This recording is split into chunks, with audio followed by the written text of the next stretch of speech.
धृतराष्ट्र के मनोभाव का चित्रण यहाँ इसलिए बताया जा रहा है कि महाभारत का युद्ध खत्म हो गया। मतलब धृतराष्ट्र की मनोदशा के बारे में बता रहा है कि महाभारत का युद्ध जब खत्म हो गया, या ये लोग जब युद्ध कर रहे थे उस समय इनके साथ कौन था? संजय। संजय को दिव्य दृष्टि मिली हुई थी। संजय यहाँ बैठ करके, दिव्य दृष्टि क्या है? दूरदर्शन समझो, आज के दूरदर्शन, आज का मोबाइल, कुछ ऐसी उनके पास में योग्यता थी। इसमें महाभारत में बताया गया ये विज्ञान कभी नष्ट नहीं होता, उस समय का विज्ञान भी विकसित रहा होगा। तब तो संजय उधर बैठ करके यहाँ कुरुक्षेत्र की पूरी घटना यहाँ धृतराष्ट्र को बता रहे हैं। तो यहाँ पर इसमें ये बताया जा रहा है कि संजय से धृतराष्ट्र कह रहा है कि मैं प्रज्ञा चक्षु हूँ, मतलब इतना बड़ा युद्ध करवा दिया, पूरा विनाश हो गया कौरवों का। केवल यहाँ इनके कौरवों के दल में 5 लोग बचे और पांडवों के दल में 7 लोग बचे, बाकी सब मर गए। और उसके बाद ये क्या कह रहा है कि मैं प्रज्ञा चक्षु हूँ, मुझे आभास था, मैं जानता था कि महाभारत में हमारी विजय नहीं होगी, फिर भी महाभारत के युद्ध को इसने रोका क्या? ऐसे ही हमारे जीवन में कई चीजों में हम ये जानते हैं कि ये गलत है, इससे परिणाम गलत आएगा, हमारा जीवन बर्बाद हो रहा, घर परिवार समाज और स्वयं का जीवन नष्ट हो रहा है, लेकिन वो अपने आप को ज्ञानी कहते कहते भी अज्ञानी का काम कर रहा है। तो प्रज्ञा चक्षु का मतलब ये तो नहीं है कि अपना और अपने परिवार का, अपने वंश का, कुल का, सबका विनाश कर दे। यहाँ पर एक कथा आ रही विषय सूची में, कौरव पांडव की उत्पत्ति बताई गई और राग द्वेष और युद्ध का विनाश बताया गया महाभारत में। यही तो कथा है और क्या है कि राग द्वेष के कारण से दोनों दल का विनाश हो गया। यह बताया गया है। इस अप्रिय सूचना से दुखी होकर के धृतराष्ट्र ने संजय से कहा, संजय तुम इस बात को ध्यान से सुन लो, मेरे विचार युद्ध के लिए बिल्कुल नहीं थे। संजय से कह रहा है, आदमी यही तो कहता है कि भैया मैं ऐसा नहीं चाहता था, बिल्कुल मेरी हार्दिक इच्छा ऐसी नहीं थी। अब हार्दिक इच्छा नहीं थी तो फिर कैसे हुआ? तो इसमें तुम इस बात को ध्यान से सुन लो, मेरे विचार में युद्ध का बिल्कुल भी भाव ही नहीं आया था, विचार ही नहीं आया था। लेकिन मेरे लिए मेरे पुत्र पांडु के समान ही प्रिय थे। मेरे लिए मेरे पांडु के जो पुत्र थे, जिन्होंने मुझे राजगद्दी सौंपी थी, वो मेरे पुत्र के समान ही थे। मैं विवश था। किस चीज के लिए विवश था? युद्ध क्यों हुआ? मैं विवश था। मेरे पुत्र क्रोधवश मुझे दोषी समझते थे, क्योंकि बहुत क्रोध आता था। क्रोध किसे आता है? अज्ञानी आदमी को, अहंकारी आदमी को, जो इस क्रोध के परिणाम को नहीं समझता, उसी को क्रोध आता है। क्रोध आना बुरी बात नहीं है, क्रोध आना अच्छी बात है, क्रोध आना चाहिए, लेकिन गलत के प्रति क्रोध आना चाहिए। अपनी कमजोरियों को, अपनी बुराइयों को, उनको निकालने के लिए क्रोध करो कि क्यों नहीं जीत पाता हूँ, मैं शराब पीता हूँ, शराब का त्याग क्यों नहीं कर पाता, मांस का त्याग क्यों नहीं कर पाता, किसी भी प्रकार के गलत आचरण का त्याग क्यों नहीं कर पाता, गंदी आदतों का गुलाम क्यों हो गया मैं सुवस्था का जीवन क्यों नहीं जी रहा हूँ, धर्म परमार्थ परोपकार आदि मैं क्यों नहीं कर पा रहा हूँ, इसके लिए क्रोध करो। कोई भी चीज बुरी नहीं है, लेकिन तुम क्रोध किसके लिए कर रहे हो? अहंकार में ऐठे ऐठे दूसरों के उन्नति पर, प्रगति पर, उनकी यश कीर्ति पर, इस पर क्रोध करते हो। इसको क्यों मिल जाता है इतना, ये क्यों इतना आगे बढ़ जाता है, हर साल परीक्षा में पास क्यों हो जाता है, इसकी हर समय डबल टेबल चौथी पांचवी मंजिल बन रही, प्लाट पर प्लाट खरीद रहा, जमीन पर जमीन खरीद, दुकान पर दुकान, उन्नति पर उन्नति हो रही। कैसे इसको नाश किया जाए, कैसे उसको मारा जाए, कैसे इसका नुकसान किया जाए, इसको हानि पहुंचाई जाए, इसकी कैसे बेइज्जती की जाए, कैसे समाज में इसको बदनाम किया जाए, कैसे इसके बाल बच्चों को कुसंस्कार में डाल करके इसका पतन किया जाए। यही तो, इसी पर तो ये अंदर अंदर यही आग तो लगी। और ये आग जब तुम दूसरे के लिए जलाओगे तो खुद को, कहते हैं दिया सलाई माचिस की तिल्ली पहले खुद जलती है, तब दूसरे को जलाती है कि नहीं जलाती? खुद न जले तो जला सकती है? नहीं जला सकती। तो ऐसा सोच करके हम अपना विनाश पहले कर रहे हैं। जो व्यक्ति दूसरे के लिए गड्ढा खोदेगा, स्वयं गड्ढे में गिरेगा कि नहीं किसी दिन? दुर्योधन ने यही किया। और दुर्योधन के पूरे भाइयों से भी यही करवाया। और बीज कहाँ से आया? धृतराष्ट्र से। धृतराष्ट्र की सबसे बड़ी गलती कि किसी ने आपको कोई चीज धरोहर के रूप में दी और आपने उसको अपना मान लिया। देते हैं ना आज भी लोग, धरोहर के रूप में कोई चीज दे देते हैं और उस धरोहर की चीज को आदमी उपयोग करते करते रखे रखे उपयोग करने लगता है। और जैसे ही उपयोग किया तो फिर उसमें आदमी को क्या जग जाता है? लोभ जग जाता है, मोह जग जाता है। और लोभ और मोह फिर आदमी से जो पाप करवाते हैं कि आदमी समझ नहीं पाता। एक कहानी है, कहते हैं एक काशी में एक व्यक्ति पंडित जी पढ़ने गए और पढ़ करके आए पूरी विद्या। जब उनकी समाप्त हुई, पढ़ लिए पूरी विद्या, मतलब पढ़ाई समाप्त हुई उनकी, आए तो विवाह हुआ उनका। और विवाह हुआ तो लोगों ने कहा कि पंडित जी ये तो बताओ कि पाप का बाप क्या है? हम जो पाप कर रहे हैं, दुनिया संसार के लोग पाप कर रहे हैं, इसका कारण क्या है? पाप का कारण क्या है? आदमी पाप क्यों करता है? जानते हुए भी पाप क्यों कर रहा है? वो जान रहा है मुर्गी खाना, अंडा खाना, चोरी करना, व्यभिचार करना, झूठ बोलना, मिलावटबाजी करना, ये पाप है ना? किसी का हक छीनना ये पाप है। लेकिन फिर भी वो पाप कर रहा है, तो इसका कारण क्या है? उन्होंने पूछा कि पंडित जी पाप का बाप कौन है? ये पाप कौन करवाता है? तो कहा कि भैया पाप का बाप कौन है ये तो हम नहीं जानते। तो कहा फिर तुम्हारी विद्या अधूरी है। इनको लगा बहुत अपमान हुआ इनका, अपने आप में बहुत इनको ग्लानि पैदा हुई कि बताओ हम 12 साल तक विद्या पढ़ने गए और हम ये भी नहीं जान पाए कि पाप का बाप कौन है। तो ये फिर गए कि अब यही पढ़ के आएंगे कि पाप का बाप, ये पता लगा करके आएंगे कि पाप का बाप है कौन, क्यों पाप कर रहा है संसार।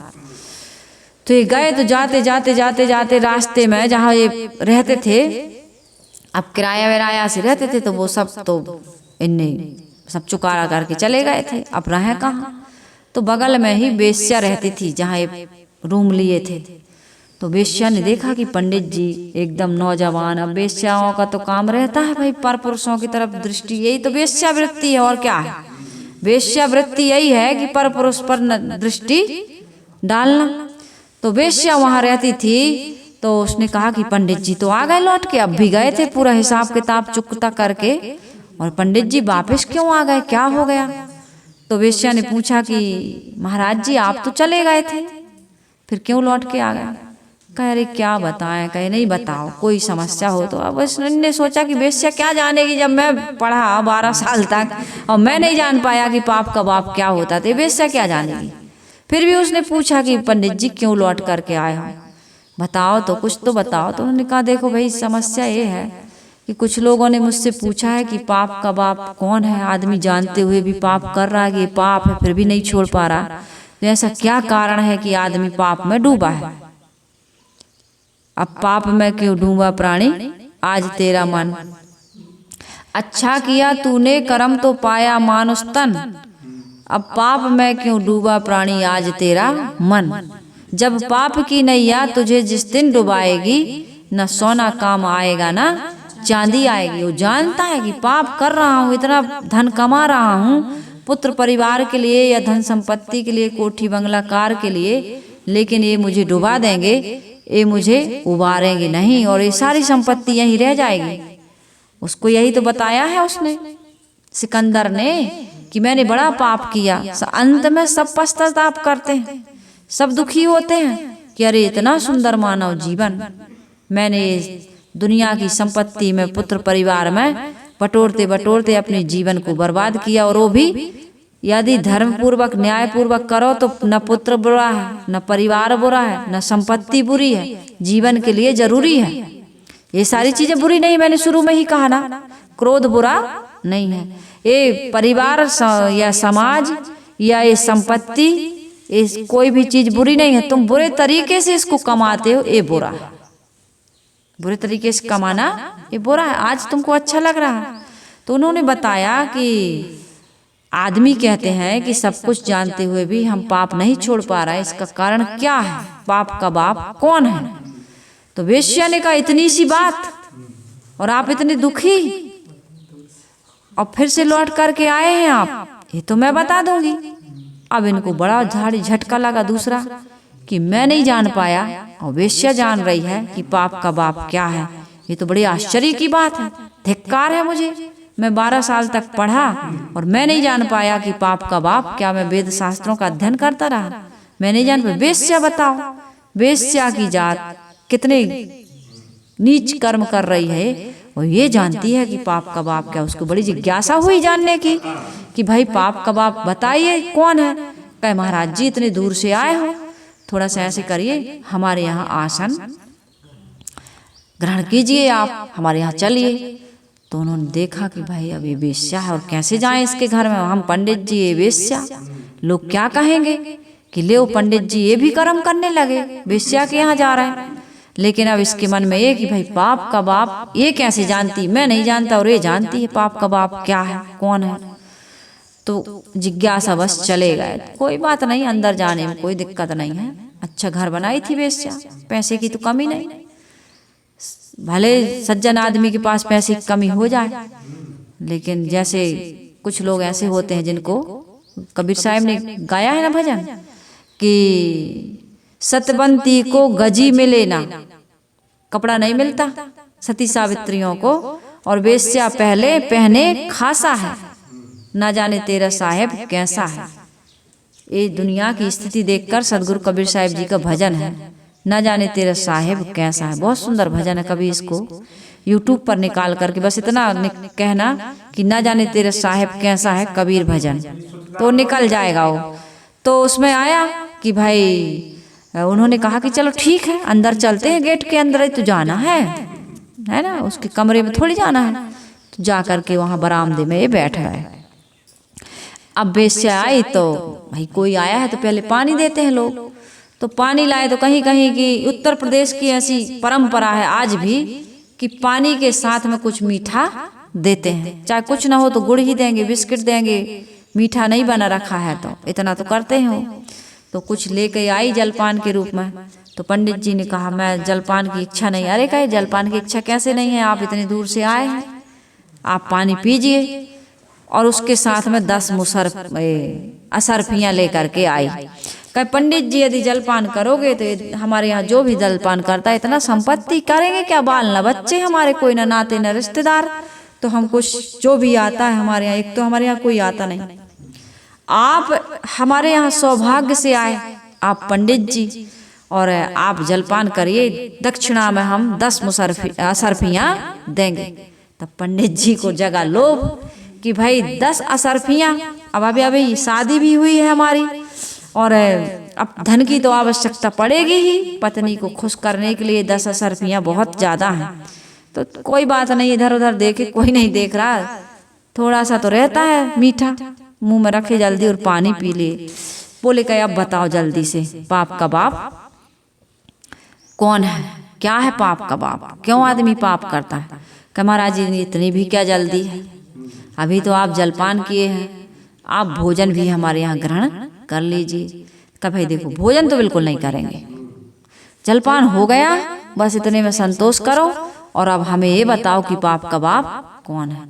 वेश्या ने कहा महाराज यदि भोजन ग्रहण नहीं करोगे तो हम यह भी नहीं बताएंगे कि पाप का बाप कौन है, क्यों पाप करते हैं। तब इनने कहा यार जलपान तो हो ही गया, ले चल जल्दी बनाओ, क्या बना रहे हो भाई, हम तो पक्का भोजन करते हैं, कच्चा नहीं करते, हम पंडित जी हैं। तो पक्का भोजन कौन, जो भाप में पके, जो चूल्हे की आग में पके वो कच्चा। पंडितों की चाल देखो, जो पूड़ी तेल में पकती है वो भोजन पक्का, भापाई में तो पक रही है, और जो रोटी आग में सिके, आग में सब शुद्ध हो जाता ना, वो कच्चा। जब तुम्हारी पूड़ी पक्की होती है तो रोटी कच्ची कैसे हो गई, वो कैसे कच्ची हो गई। तो कहा कि भाई पक्का भोजन बनाना, बढ़िया सीरा है, पूड़ी है, खीर है। तो उन्होंने कहा ठीक है कोई बात नहीं है भाई, हम तो अच्छा अच्छा खाते ही हैं, बढ़िया काजू किशमिश बादाम पिस्ता, क्योंकि पैसे का हम ही तो खाएंगे और कौन खाएगा। तो उसने बनाया, सब सामान रखा था बढ़िया भोजन, तो उसमें 20 असरफियाँ। तो कहे कि भाई 20 असरफियाँ मिल रही हैं और भोजन भी, भूख तो लगी ही है। और टेंशन भी अब भी खत्म हो जाएगा। कौन देखता है? कहीं ऐसा करो दरवाजा लगाओ, दरवाजा लगा दिए और जल्दी से 10 मिनट में खा देते तो 5 ही मिनट में खा के और मुंह हाथ धोए और बोले अब बताओ बाप का बाप कौन है? वेश्या ने कहा महाराज जी अभी भी नहीं जाने? कहे अभी भी नहीं जाने? कहे हाँ, तुम हमारे हाथ का पानी पीना तो क्या तुम हमारे अंदर गेट के अंदर ना आते? पहले तो तुम्हें ये लोभ था कि वेश्या बता दे कि पाप का बाप कौन है। फिर जब तुमने असरफियां देखी 10 तो तुम हमारे यहाँ का हमारे हाथ का पानी पी ले, और तुमने जब 20 असरफियां देखी तो तुमने भोजन भी कर लिया। ये लोभ ही तो पाप का बाप है। तो ये धृतराष्ट्र को लोभ का ही तो पाप, लोभ ही तो लगा था। उन्होंने दिया था धरोहर के रूप में कि भैया हम थोड़ा सा वन विहार करके आ रहे हैं, और वही मौत हो गई। और इनको पता था, ये चाह रहे थे अंदर अंदर इनके मन में क्या कामना थी कि पांडु की पत्नी को बच्चे ना हो पाए और हमें बच्चे हो जाएं। शादी तो एक साथ हुई थी, है ना, शादी एक साथ हुई। तो इन्होंने बहुत प्रयास किया कि हमें बच्चे हो जाएं, हमें बच्चे हो जाएं, हमें बच्चे हो जाएं। गर्भ खराब हो गया एक, दूसरा आया तो पहले कौन हो गए? किसके बच्चे हो? कौन, क्या नाम था उनका? धर्मराज जिनको कहते हैं, युधिष्ठिर पैदा हो गए। इनके बाद में फिर इनके यहाँ दुर्योधन पैदा हुआ। तो दुर्योधन पैदा हुआ, किस भाव से इनने पैदा किया है? माता पिता का जो भाव होता है वही संतान में प्रभाव पड़ता है। इसलिए संतान की उत्पत्ति भी अनेक अनेक भाव से पैदा करते हैं लोग। बच्चे किस भाव से आप पैदा कर रहे हो? हमारे वंश डूब न जाए, वंश को चलाने वाला, तो आते ही वो तुम्हारी संपत्ति का अधिकारी हो जाता है। आते ही उसकी इच्छाएं कामनाएं। आज बच्चे इस प्रकार से पैदा हो रहे हैं, पहले भी होते थे। कितने लोगों को कारागृह में डाला है, अपने ही पिता को बंदी बना दिया। डाला है कि नहीं डाला है? इनको भी डाले थे। महाभारत में वो कथा है ना, उग्रसेन को इधर कंस ने डाल दिया, सबको डालते गए। उग्रसेन को कहाँ डाल दिए थे? कारागृह में। कई ऐसी कथाएं हैं, और अभी भी उनकी कथा छोड़ दो, अभी भी तो देखो ना, जैसे ही बेटा हुआ और सब कुछ बाप का बेटे को समर्पित हो जाता है। तो ऐसी भावना से नहीं, धर्म की, अपने वंश की वृद्धि के लिए करिए। बच्चे अच्छी भाव से, पति पत्नी का भाव अच्छा रहना चाहिए, और अच्छी परोपकार की सेवा की भावना से समाज के उत्थान के लिए, भाई हमारा यदि बच्चा होगा तो हम देश की रक्षा में, सुरक्षा में, या देश की माता पिता की, अपने माता पिता की या परिवार की, समाज की कोई अच्छा काम करे हमारा बेटा हमारी बेटी। इसके लिए हम अपनी संतान चाहते हैं। भक्त बनाएंगे इसको, संत बनाएंगे इसको। इस प्रकार से हम नहीं कर पाए बचपन से साधना, लेकिन अब हमारे गर्भ से जो बच्चा पैदा होगा हम उसका उद्धार करेंगे, उसके साथ साथ अपना भी उद्धार। ऐसी भावना कहाँ है आज समाज में? इसलिए तो आपके बच्चे पैदा होते ही आपकी संपत्ति के वो मालिक बन जाते हैं। तो यहाँ पर पांडु के संपत्ति पर इनने क्या अधिकार जमा लिया, और अधिकार जमा करके फिर अब कह रहे हो कि हमारा बेटा बड़ा क्रोधी है, बड़ा लोभी है, बहुत इसके दिमाग षड्यंत्रकारी है। ये कहते हैं ना हमारा बेटा बड़ा बदमाश है, बड़ा उत्पाती है, बड़ा ऐसा है वैसा है। कैसे हो गया? गर्भाधान के समय आपने इन चीजों पर ध्यान नहीं दिया कि बच्चे का संस्कार कैसा होना चाहिए। तो कह रहा है कि मेरा बेटा क्या है, क्रोधी है, मैं विवश था, मेरे पुत्र क्रोधवश मुझे दोषी मानते थे, मैं अंधा होने से असमर्थ था, इसके साथ साथ पुत्रों के प्रति मेरे मन में मोह भी था, और दुर्योधन आदि का जो जितना भी अन्याय है मैं सहता रहा। पुत्र के मोहवश मैं उनको रोक नहीं पाया, उसके क्रोधवश भयभीत होकर के मैं उसको टोक नहीं पाया, समझा नहीं पाया, और आज ये महाभारत का इतना बड़ा विनाशकारी युद्ध हो गया। वो बता रहे हैं कि मुझे कब कब पता चला है कि हम लोग युद्ध जीतेंगे नहीं, हारेंगे, राज सिंहासन हमारा नहीं होगा, ये तो इनका होगा, युधिष्ठिर का ही होगा। जब अर्जुन ने द्रौपद नरेश के यहाँ, द्रौपद नरेश द्रौपदी के पिता, उन्होंने शर्त रखी थी ना, मछली घूम रही है तेल का कड़ाहे में, तेल खोल रहा है, और जो उसका निशाना लगा, लक्ष्य भेदन करेगा, वही इसके साथ शादी करके ले जाएगा। यही शर्त थी ना वहाँ द्रौपदी के विवाह में। क्या शर्त, कोई दूसरी शर्त तो नहीं थी, यही शर्त थी। तो उन्होंने, अर्जुन ने जिस दिन लक्ष्य भेदन किया था और द्रौपदी को लेकर के आ गया था, उसी दिन मुझे पता चल गया था। पूरे राजा टुकुर टुकुर देखते रह गए, लेकिन किसी ने द्रौपदी को हासिल नहीं कर पाया और अर्जुन हासिल करके ले आया। उसी दिन मुझे लगा था कि हम लोग इनसे कभी जीतेंगे नहीं, ये दुर्योधन फालतू का प्रयास कर रहा है, ये निष्फल जाएगा। कई बार इन लोगों को हराने का, मारने का और इनसे राज्य छीनने का इन लोगों ने प्रयास किया है, लेकिन हर बार विफल रहे हैं। जब मैंने सुना कि अर्जुन द्वारका में बलराम और कृष्ण की बहन सुभद्रा को ले आया है और इन दोनों ने विरोध नहीं किया, बल्कि दहेज भर के और लेकर के छकड़ों में, गाड़ियों में लेकर के इनको समर्पित करने आए और संधि हो गई। बलराम चाहते तो इनका भूसा बना देते, है ना। बलराम जो बल के बल भी है और राम भी है, बलराम है।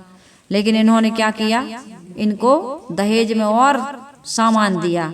तब भी मुझे लग गया था कि युद्ध में हम लोगों को विजय नहीं मिलेगी। और जब अर्जुन ने खांडव दाह किया और इंद्र भी उनका कुछ नहीं कर पाए, मैं तभी जान गया था कि हम लोग युद्ध में जीतेंगे नहीं। इतना सब जानते हुए और हम लोगों ने लाक्षागृह में आग लगवाई, तब भी कुंती के सहित माता को लेकर के लोग भाग गए और विदुर इनकी सहायता कर रहे हैं।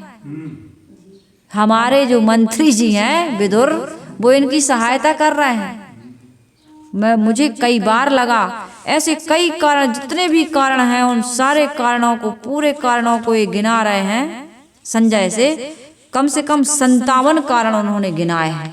57 कारण कि इन कारणों से मुझे संदेह था, मन में पूरा विश्वास था, संदेह क्या पूरा विश्वास था कि हम लोग युद्ध नहीं जीतेंगे, फिर भी युद्ध को हम रोक नहीं पाए। अब बताओ, हम और आप भी तो ऐसे अंधे हैं। पग पग पर हमें पता चल रहा है, कदम कदम पर हमें जान रहे हैं कि ये गलत हो रहा है हमसे और इसका परिणाम दुखद आएगा, फिर भी हम छोड़ते नहीं। यदि आदमी महाभारत की कथा से शिक्षा ले ले कि हमें ये चीज गलत लग रही, गलती करना बुरा नहीं है, लेकिन गलती को त्याग ना पाना, बार बार इस एक ही गलती को दोहराना आदमी का ये सबसे बड़ा पतन का कारण है। जैसे हमें समझ में आया कि झूठ बोलना गलत, शराब पीना गलत है, मांस खाना गलत है, व्यभिचार करना गलत है, मिलावटबाजी करना गलत है, किसी भी प्रकार का कोई गलत काम करना गलत है, तो उस काम को उसी दिन रोक दो। बहसबाजी करना गलत है, गलती करके सफाई देना गलत है ना। जिनकी संपत्ति खा रहा है उन्हीं को आंख दिखाना गलत है। बहुत सारे काम हो रहे हैं हमारे जीवन में, और उस जिस दिन ये लग जाए आदमी को, अंदर वाला तो बैठा है बिल्कुल साफ साफ निर्णय दे रहा है कि ये काम गलत है, और अपनी अंतरात्मा की आवाज को दबाते दबाते दबाते, कुचलते कुचलते, मारते मारते हम इतने निर्दयी, इतने निष्ठुर हो गए, इतना संवेदना विहीन हो गए कि अब अंदर से आवाज उठती भी है तो सुनाई नहीं देती। इसी के लिए तो कहते हैं कि थोड़ा ध्यान किया करो, स्वाध्याय साधना किया करो, सत्संग में जाया करो, कि जो अंदर आत्मा की आवाज दब चुकी है, कुचल चुकी है, मर चुकी है ना, वो फिर से तुम्हारी आवाज तुम्हें सुनाई देने लगे। सत्संग में जाओगे ना एक भी दिन, जब वहाँ की कथा या सत्संग सुनोगे तो लगेगा कि हम कितने गलत हैं। हमारी आत्मा तो हमें रोज रोज रोकती रही, धिक्कारती रही, लेकिन हम रोक नहीं पाए। ये मुर्गी खाने वाले, अंडा खाने वालों की आत्मा बिल्कुल मर चुकी, तब तो आज लोगों को मार रहे हैं। आज लोगों को मारने काटने में आदमी को किसी प्रकार का भय नहीं लग रहा। लूटना, छीनना, झूठ बोलना, आजकल तो आदमी ये कह देते हैं कि इसके बिना तो चलेगा नहीं महाराज, ये कलयुग है, कलयुग, और कलयुग में तत्काल फल मिलता है, ये भी वो जानता है।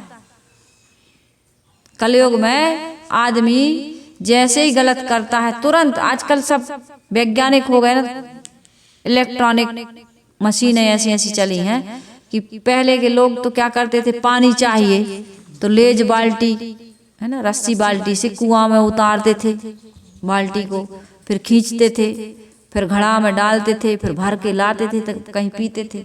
अब तो बस बटन दबाए कि 1 सेकंड में पानी उपलब्ध। तो इसी प्रकार से आज आदमी जो भी कुछ कर रहा है तुरंत उसका फल भी पा रहा है। ये सब समय का नियम था, लेकिन आज यदि तुम इस प्रकार से नहीं सोच रहे हो, इसी कारण से तो समाज में बहुत दुख है। आज आपकी और हमारी भौतिक उन्नति खूब हो रही, बहुत ज्यादा भौतिक उन्नति है। पहले के जमाने में यदि रिश्तेदारों से मिलना है तो काय में जाते थे, बैलगाड़ी में या पैदल, कब पहुंचते थे। और यदि नहीं जाना है मिलने तो चिट्ठी लिखते थे और फिर पोस्ट करने जाते थे, फिर वहां पहुंचता था डाकिया के द्वारा, फिर वहां से जवाब आता था। अब आज के समय में तत्काल बातचीत करने का साधन मिल गया है, लेकिन आज आदमी इतना वो दूरियां बढ़ गई हैं कि मोबाइल तो है। पहले हम सोचते थे कि मोबाइल होता तो रोज अपने परिजनों से, मित्र से या अपने परिवार के लोगों से बातचीत करते। आज बातचीत हो रही, घर में बैठे हैं बातचीत नहीं हो रही घर में, और बातचीत हो भी रही तो गाली से, शिकायत से, बुराई से, लड़ाई झगड़ा से, यहीं से हो रही ना शिकायत, यहीं से बात की शुरुआत हो रही। बहुत कम लोग हैं जो अच्छी बात कर पा रहे हैं मोबाइल में। नहीं तो आज ऐसा परिवार में प्रेम खत्म हो गया, रिश्तेदारी में, संबंध में ऐसी खटास आ गई है कि लोग बात करना पसंद नहीं। इधर उधर बात करते हैं लोग, ऐसी बात नहीं है, बात नहीं हो रही, लेकिन अपनों से कितने दूर हो गए। आज विज्ञान में जो आविष्कार हुआ है उसमें आदमी का पतन हो रहा है, विनाश हो रहा है। आप खुद विचार कर लीजिए, आपकी पत्नी से या आपके परिवार के लोगों से, माता पिता से आप कितनी बार फोन में लाके प्रेम से बात करते हैं? एक बार भी प्रेम से बात नहीं हो रही। अरे देख लिया हमने, सब जान लिया, सब स्वार्थी हैं। और स्वार्थ, इस प्रकार का स्वार्थ तो सबका रहता है, लेकिन ऐसा स्वार्थ, घिनौना स्वार्थ जिसमें लोगों को लूट लिया, छीन लिया। वो गाना चला था, हमें तो लूट लिया मिलके। हाँ, हुस्न वालों ने नहीं लूटा, हमारे परिवार वालों ने, हमारे रिश्तेदारों ने, हमारे अपने मित्रों ने। मेरी किश्ती कहाँ डूबी जहाँ पानी कम था। हमें तो अपनों ने लूटा, गैरों में कहाँ दम था। आज आदमी दुखी है तो किससे दुखी है? पड़ोसी से कि पाकिस्तान से? अपने ही घर परिवार के लोगों से, अपनी ही पत्नी से, अपने ही पति से। बच्चे यदि दुखी हैं तो अपने माता पिता से, और माता पिता यदि दुखी हैं तो अपनी संतान से। ये कहाँ से दुख आ रहा? जहाँ हमने सुख खोजा था वहीं से दुख आ रहा ना। कहाँ गड़बड़ी हो गई विचार करो। आईना तो कभी देखते नहीं हो कि चेहरे में कितनी दाग धब्बे हैं। ये सत्संग हमें आईना दिखाता है, अपनी कमी दिखाता है। अब धृतराष्ट्र कह तो रहे हैं कि हम बड़े प्रज्ञा चक्षु हैं, हमें तो पता था कि युद्ध में हमारी विजय नहीं होगी, लेकिन कुछ कर नहीं पाए। आंखों पर पट्टी बांधे बैठे रहे। अब ये तो बांधे थे तो बांधे थे, इनकी धर्मपत्नी जी को और देख लो, इनने तो और अच्छे से पट्टी बांध ली।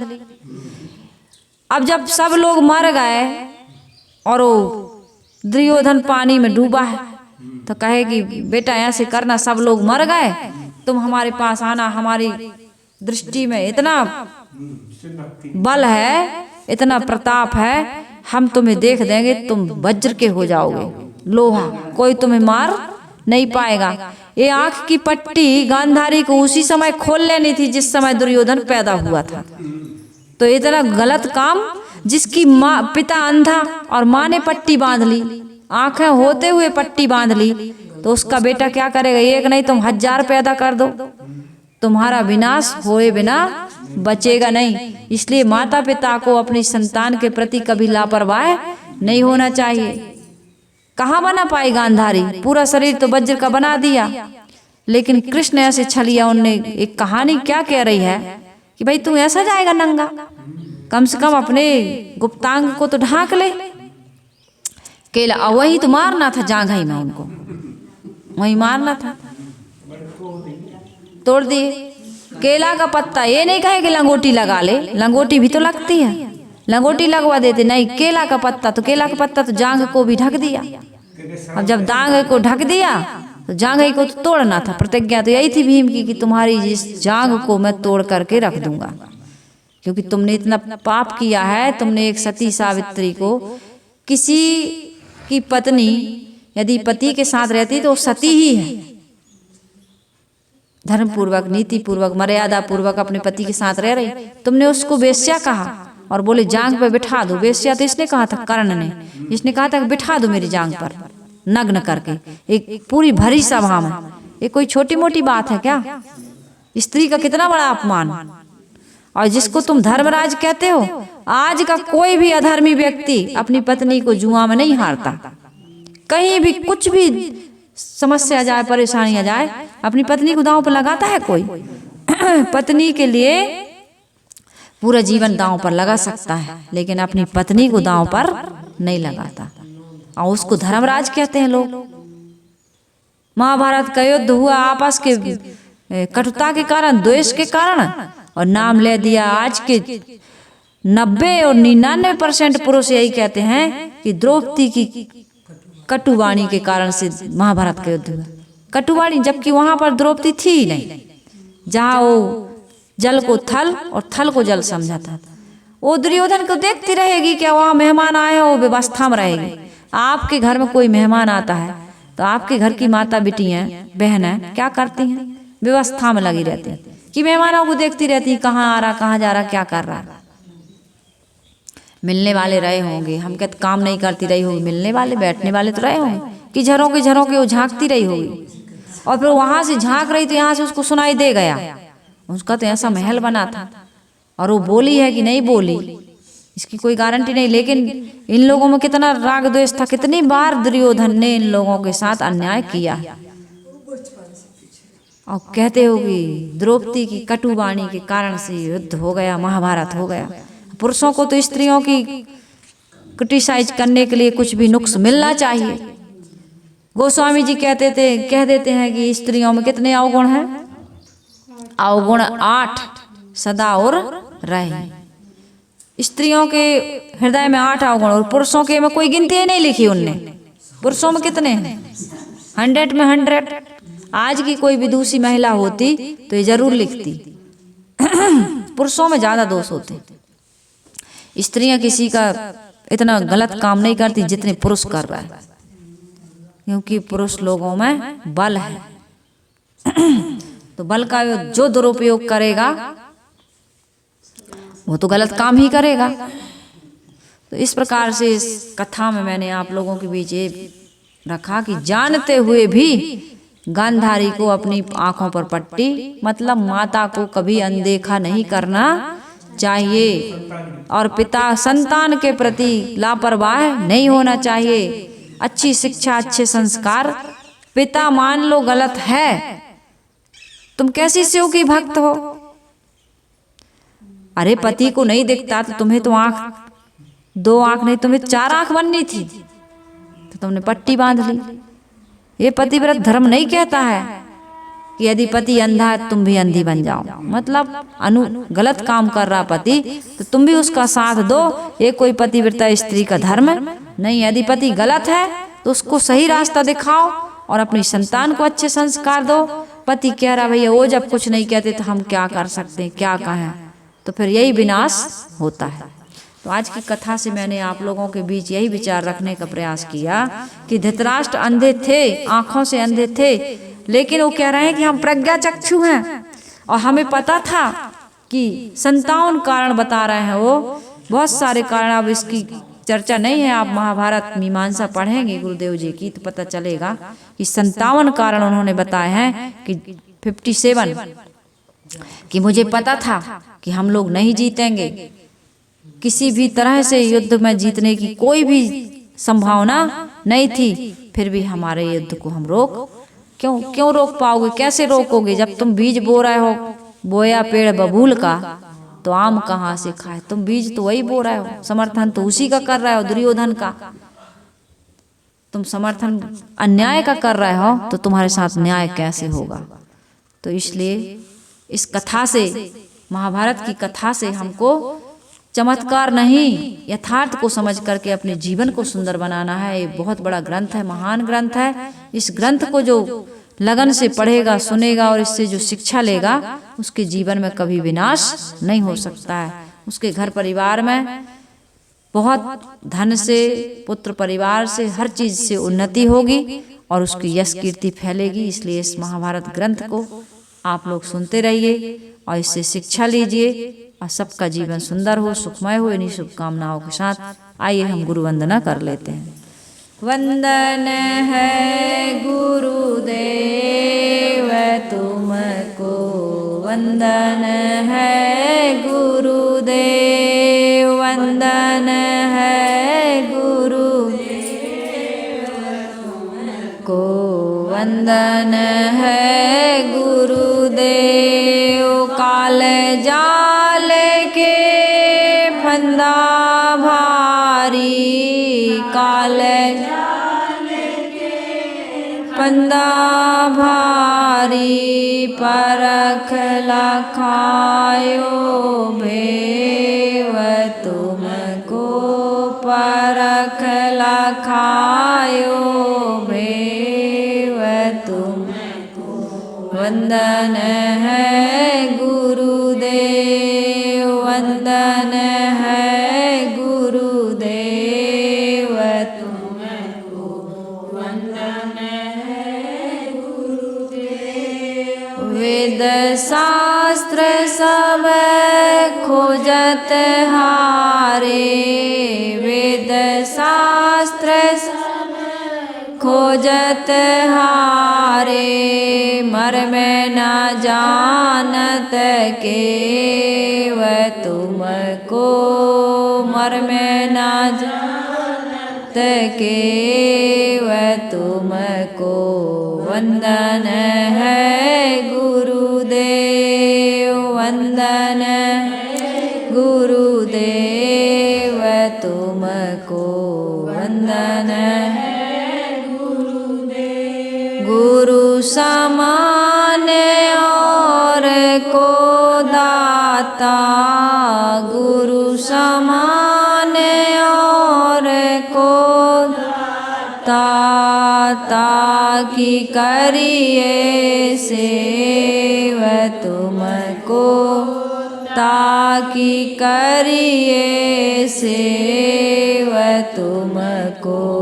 वंदन है गुरुदेव, वंदन है गुरुदेव तुमको, वंदन है गुरुदेव। साहिब का वीर अभय पद दाता, साहिब का वीर अभय पद दाता, पूरण परख समेव तुमको, पूरण परख समेव तुमको। वंदन है गुरुदेव, वंदन है गुरु